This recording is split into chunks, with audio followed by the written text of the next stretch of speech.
In this episode of Business Success with Graeme and Leanne Carling, the couple are travelling to the Algarve, Portugal, to visit one of the most well-known businessmen and entrepreneurs in the UK. This man's business interests traverse hotels, health clubs, media, and property. The success of these various businesses culminated in earning him a chair on one of the most popular business shows on TV, Dragon's Den. This is, of course, Duncan Bannatyne. You are watching Business Success.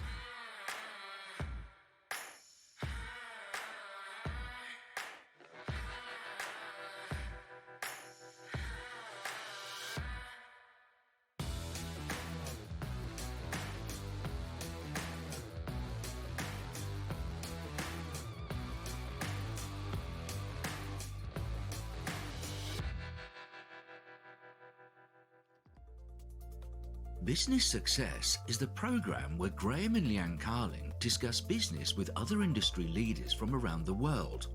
Graeme and Leanne themselves building a group of companies through the strategy of company acquisition, which now has a multi-million-pound group turnover and employs hundreds of people across the country. Today, they are meeting Duncan Bannatyne, who in regard to his business activities is likely to be best known for building and operating health clubs. Amongst other things, together they will be discussing the challenges faced by big businesses over the last 3 years and their approach to overcoming those challenges. Duncan, delighted to be here. Thank you very much for having us in your beautiful home here in Portugal. Leanne and I are really looking forward to attending the Caudwell Children gala dinner down here tomorrow night, and I'm sure you and Nego are looking forward to that also. Absolutely, Yep. yes. We're, 2.5 years in now, since the first COVID lockdown. How's business for you now? Well, it's recovering, but it's recovering slowly. It's still not the way it was in 2019. I'm just matching my revenue and profits to 2019, and we won't make as much this year as we did in 2019. I don't think we will next year either. So it's a slow climb back up again. It's a lot more expenses now. It's another $1.5 million, and the cost of heating our swimming pools, for example, and then $1 million more in the new national insurance stamps and things like that, and interest on the money we borrowed from the government. So it's tough, but we'll get there. Yeah, if we go back to that March in 2020 when everything was in, the country, if you like, was in lockdown. I remember how we felt when, that was it, businesses stopped, right, nobody leave the house. How was that for you? I mean, how did that feel? What was the... Well, it was like a slow burner, wasn't it? Because we thought it was going to be a month, and then it was more. It was 2 months, and it was more. And then we opened again, and then we closed again. And it got worse because we had to close clubs in Scotland, but not in England. Yep. And close them in Wales, but not in Scotland, and then close them in Northern Ireland. It was like so complicated and difficult. But like most people in business, entrepreneurs, we just get our heads down, get through these things the best way we can. Yeah. And but it was not an easy time. But I say that, but there's a lot of people a lot less fortunate than us who are living in 1-bedroom and 2-bedroom apartments who didn't really have a garden. We were able to stay here and walk along this beautiful golf course because nobody was playing golf and spend some time there. They were still cutting the grass, but nobody was playing golf. So. Right. I remember we were, our businesses, we had some mature businesses, some that we'd actually only started or had got started only a few months earlier, where there was a mad panic. I mean, what was it like, being in the leisure industry that you're in? Yeah, I mean, it slowly became apparent that we're closing for longer than what we'd anticipated, and that this is becoming very, very difficult. The government did come in, and we borrowed, with the loans, we borrowed £24 million from the government, and they got some grants and things, and eventually we had to do a deal with our landlords. Yeah. And so you have to give us a discount, and they all give us the same discount, the same percentage of the rent. Right. And they agreed, 6 months of negotiation, but they agreed in the end. So we survived, but the emotions were, you start to think, okay, so if we can't pay our debts and the company goes into liquidation, what do we do next? And these sort of things, we're thinking of how you would live after that. Yeah. It could well have happened, and I think of the 10 biggest health club operators in the UK, 6 went into some sort of receivership, some and back out the next day, and things like that. Yeah. but you know, it wasn't easy. But in terms of, as you come out of this, I mean, what did you see in terms of your team of people, the people, the leadership team, and even the colleagues that were operating in the gyms, and positives and negatives, you know, going through that process during COVID? Well, the team were all behind us. I mean, and they were all, you know, they took pay cuts, things like that, because you know, the people that are not on furlough were higher level of pay. Had to take a voluntary pay cut. And we would have worked to get the nose to the grindstone and worked hard, and got us through it.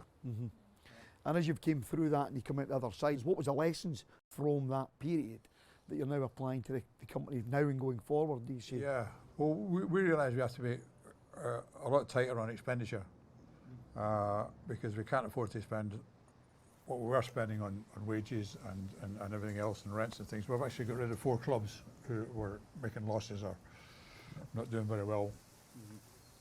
So 4 are closed out of 72, and we've looked very, very closely at the wage bills and things like that. And you know, the people on the higher levels have not had a pay rise for 3 years. Right. But they accept that. Yeah. You know, unlike a lot of people in the UK who, through the unions, are going on strike and things like that to get more wages.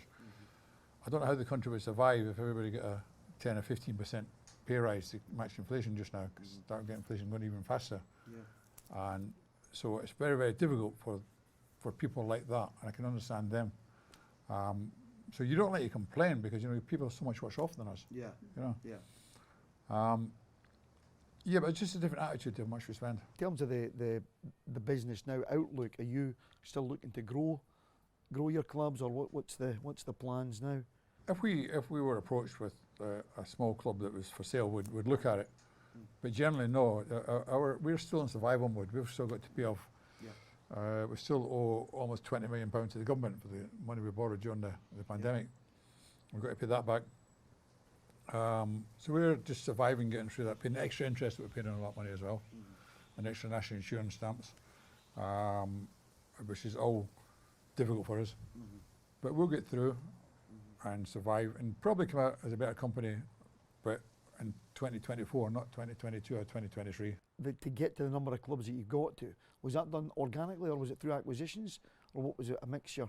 Well, I built the first 30 or 32, I think it was, and we bought the land and actually built them. So I designed them, and then Livingwell Hotel Company put up they had a number of health clubs in the hotels and a number outside the hotels. They put their independent ones up for sale. Right. So I was bidding on that. I think it was 26 of them, and I bought them for 92 million. Right. 2006, I think it was. And then I made a few acquisitions since then, and built 1 or 2 more since then. Okay. We've got to 72. We're operating 68 now. Right. Yeah. Okay. So, and how did you finance that then at the time? I mean, that it seems that must have been a big deal at that time. Yeah. Well, I after I started building health clubs, I had the health club business, and I was getting into the children's nursery business, and I'd bought a small hotel in Darlington that was derelict. But I still had my public company, which is called Care Homes. So we operated homes for the elderly. So I sold that in 1997, and then I had the money then to start doing that. Right. And it was a few years later before actually I had to bring in the bank and get bank borrowing. Right. And then we financed it with bank borrowing. Well, but I invested was it 20 odd million more money back into the businesses. Right. If we go back just during the COVID period, certainly what we found in our sector, which is, you know, the property and the building services sector, it was very difficult for certainly us, some of our companies, to borrow any money, even with all the schemes, whether it was CBILS loans and various other sort of government initiatives and grant funding. Our businesses are mainly in Scotland. There was a real mixed bag between which companies actually, you know, they sounded great in principle, but in actual fact, trying to actually obtain the funding proved difficult. How was it in the leisure sector? You know, the leisure sector was very difficult because, you know, I'll give you an example. So we operate 4 hotels within this business, and the Chancellor reduced the VAT on them to about 5%. But the health clubs, they kept the VAT at 20%. And then they gave loans to the health clubs. I didn't understand why they didn't reduce the VAT in the health clubs and lend less money to the health clubs. Yeah. You know, yeah. I don't know why the took the hotels and restaurants out separate from health clubs because it's the same type of operation with the same difficulties. But that's what I did. And one health club operator went to the wall and never opened again. Right. That was DW Sports, I think it was. Okay. So they could have saved some jobs there, I think, if they reduced the VAT. Right. But it just wasn't easy. There was not an easy thing about it. You know, you're just going to see no revenue. You're still paying rent to all your landlords. Yeah. We were on some freeholds and some rentals, and you're still paying the extra bit of wages for the people that earn more than the 30,000 a year, subscriptions and things. Yeah. And you just wake up every day and think, are we going to survive? Will it survive? Will it not survive? Yeah. Yeah, but eventually you get there because entrepreneurs do that, don't they? We go through and we try and make things work. Yeah. Well, I think when Sorry, we were the same. So, and I always said like the kind of furloughs like life support, you know. So you're on life support at the moment, but when you remove that furlough and all these different loans, what effect is it going to have in your business? Have you seen that? Because we certainly have. You know, the government had gave you these schemes to help you, but now we're finding it difficult because we've maybe took these schemes to get different funding. Have you found similar? Yeah, absolutely. I mean, the thing is with the furlough as well is, you know, people on furlough accrued the holidays. Yeah. Yeah. So we open now and they're entitled to 20 days accrued holidays plus the 25 they will get this year anyway. So that's 45 days holidays this year. Yeah. So we've got to cover that. I mean, it's cost us more money in wages just to cover the holiday pay that they accrued during furlough. And then you opened and they were allowed to have a second job. Yep. So you'd get the staff back in beforehand and they say, well, a certain percentage, 15%, 20%, I'm not coming back. Well, I've got another job, I like that job better. Even if it's in Amazon, just in a warehouse. Yes, you know what I mean? yes, we found that as well. And yeah, so you don't like, you got to then try and recruit, you know. And my spa therapist is well down. I'm getting people wanting bookings, and I don't have enough spa therapists to run the business. Yes. But we're paying more and putting prices up, but there's a lack of training as well because during the pandemic nobody was getting trained. So it's left a big hole in some quarters, you know. And you just plod through it every day and just try and get through it. Some of the things that the schemes that were incentives that Leanne was saying there.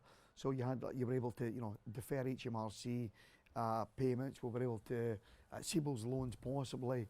Then when we came through that, weathered that storm, some of our businesses have said, right, okay, we need to refinance it now. But actual fact, what some of the lenders are doing, they're kind of holding that against you.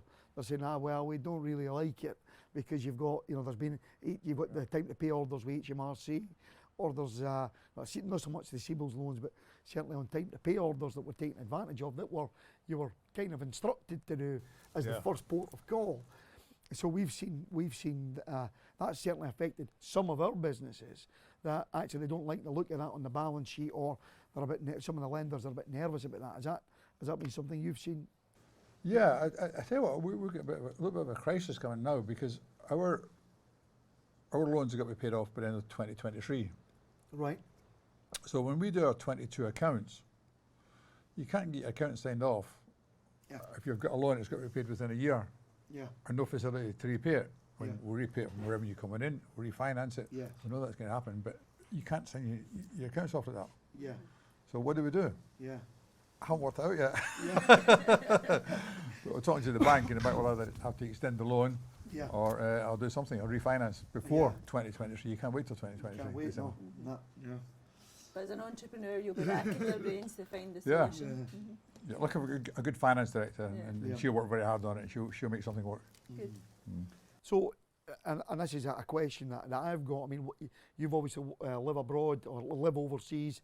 The bulk of your businesses in the UK still, Duncan, are they? Yeah. So how does that work for you? I mean, Leanne and I, we live abroad now. We know the challenges with that. How does that? I mean, how do you manage that? How does it work? I discovered Zoom in a big way during the pandemic, as many people did, and I do it all by Zoom. And we've got structured meetings and meeting dates. Every week, like Monday is the day I work. Right. And I do my meeting with my directors and then my regional managers, every Monday, and then in between I've got other people I speak to and have an hour on a Zoom call at a time. Yeah. Yeah, and that seems to work. It seems to run a little bit better when I'm not there, actually. Funny that. I say that about Graeme. That's it, yeah. I'm better when you're not there. Yeah, Graham, stay away. Yeah, so I mean, in terms of the team of people, then your board, the structure, because that's dead interesting for us. We rely heavily on our guys on the ground, and we've got a huge reliance on them. We've got a good team. We've seen. I think through COVID, sorry to butt in. No, you're right. I think through COVID, certain members of our team really stepped up to the plate and they showed their, I mean 90% of them did, but there was certain ones that just really raised the bar and performed really well. So we're thankful for that. Yeah, I think all my people performed really well, actually. They were really good. Yeah, but I think when you're doing these Zoom meetings, I think they've got to then structure a meeting, because I have more meetings than what I did before. More structured meetings and more diary meetings. So they know what we're going to be talking about. So they focus on getting that sorted. Like, every day I get the sales figures. So every day I talk to my national sales manager, or every day is there to reply to if I want to. And so it gives him a focus every day that he's got to answer to me every day, whereas before he didn't.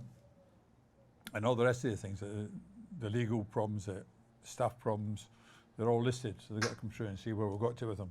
Right. You know what I mean? And where the progress is going. Whereas before I would never see the progress, I would just find out what happens after. Yeah. I definitely agree with you with the Zoom meetings. One of my key roles within our company is acquisitions, and I felt, pre-COVID, you couldn't nail anybody down for meetings. It was so much easier to get a Zoom call. So I felt through COVID, I had 8 or 9 calls back to back daily with potential acquisitions. So I really enjoyed the time, that you could nail down these people and speak to them.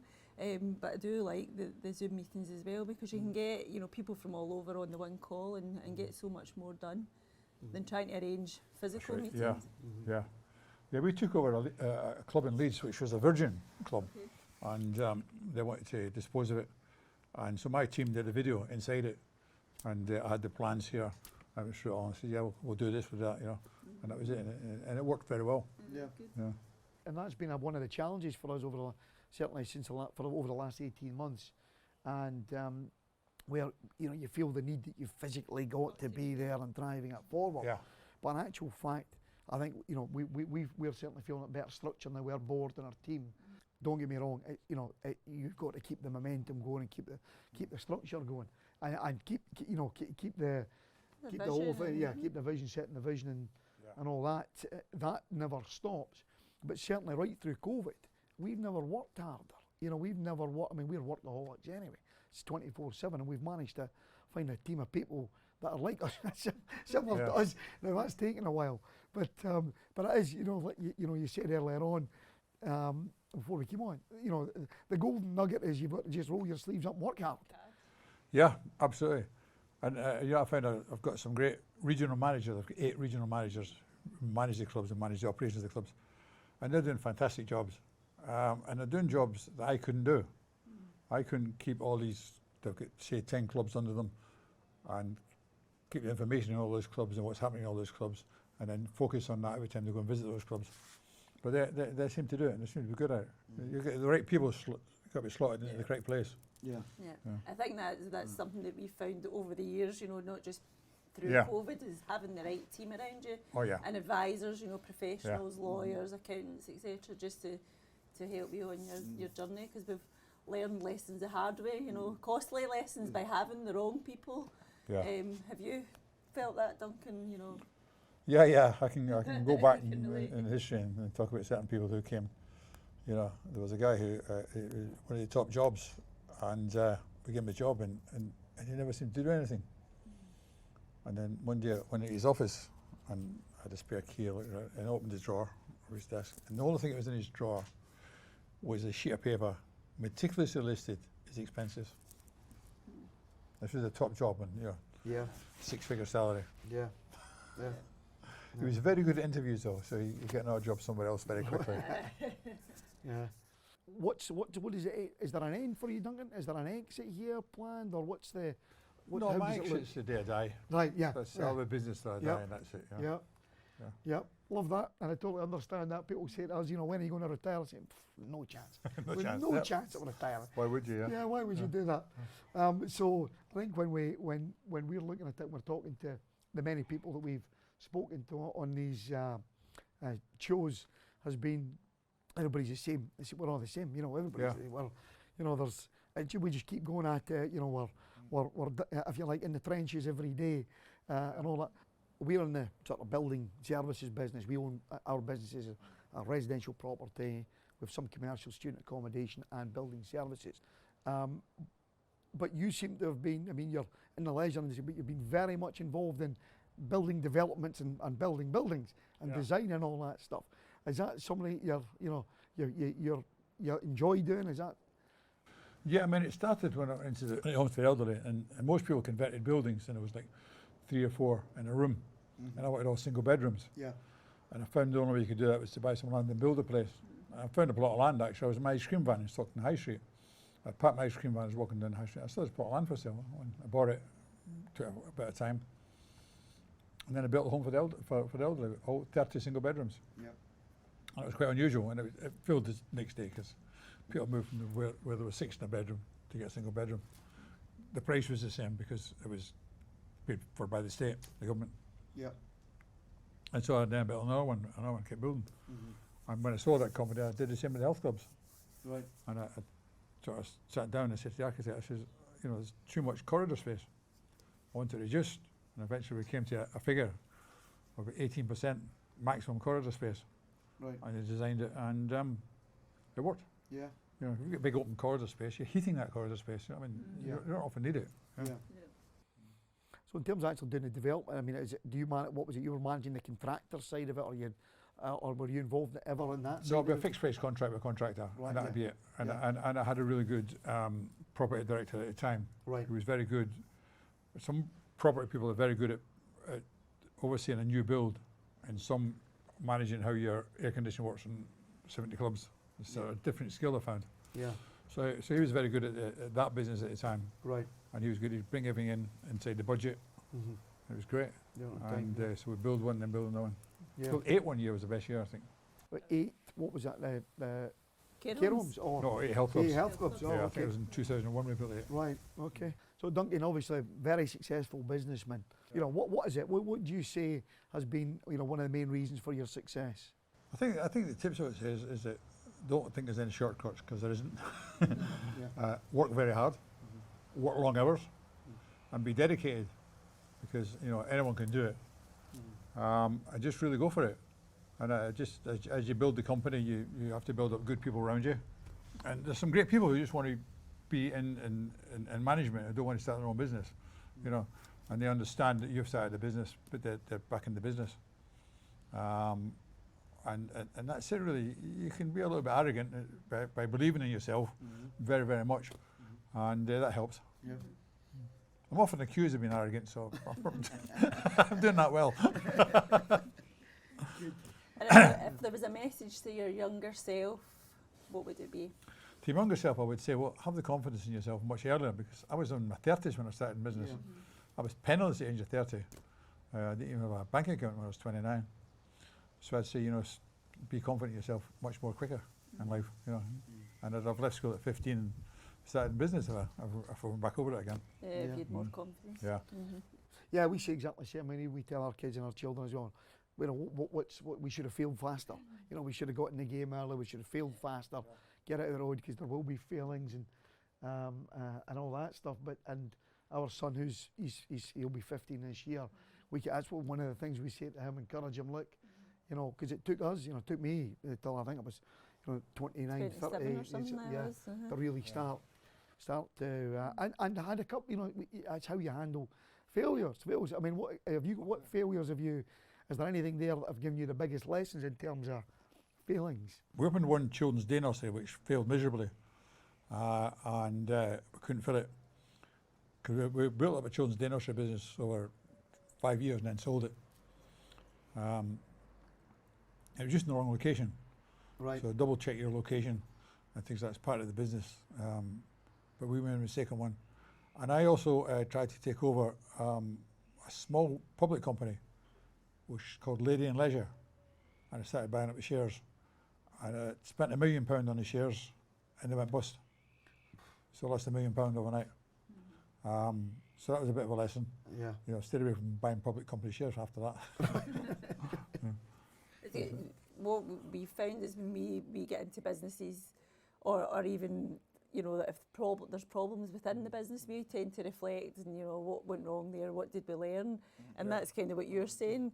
And we try to do that pretty quickly, and there's some businesses that we've got involved in that, you know, we look at and we think we've, you know, put loads of money in, and, you know, what was the lessons we should have exited quicker, you know. So it's quite good to reflect on the mistakes and the lessons. I think for one of the things we've got is sometimes we've got way too emotional with the business. You know, we've got too attached to it, and it feels like, you know, we're saying, and then you're trying to keep it going. When you know, your mind's telling you one thing. Look, it's clear, but you know, you get too close to these the people that you're working with. And have you? I mean, how have you dealt with that before? Well, obviously, if we'd sold our businesses in 2019 before the pandemic, we'd have a lot of cash in the bank during the pandemic. We were buying up all the struggling businesses now, but nobody knows what's going to happen. No. So you got. But what I would say is this: is that, you know, I went into business because I wanted to have some money to buy a house and put my children through school, and that was it. I was never dreams of having a huge business.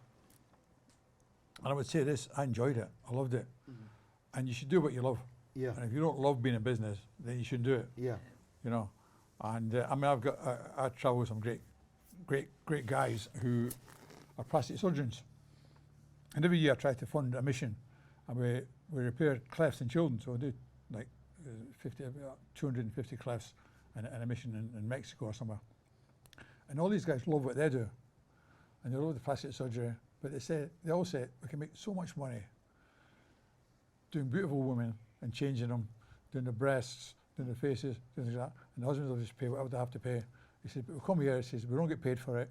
He says, we're not very nice hotels, whatever, and we love every minute of it because we change their lives of 250 children and the families. Yeah. You know what I mean? So if they could do that every day, they'd probably do it every day, but they can't do it every day. They can't make a living. So, and, you know, you've got to enjoy it. Yeah. If you enjoy your business, you enjoy life. Yeah. And in terms of, you touched on there, I mean, the work you do for charity and philanthropy, and that's something you seem to be very big into, and how important is that to you, Duncan? Well, I made a decision probably 20 years or more ago that I wasn't going to just give money to charity if I didn't understand the charity.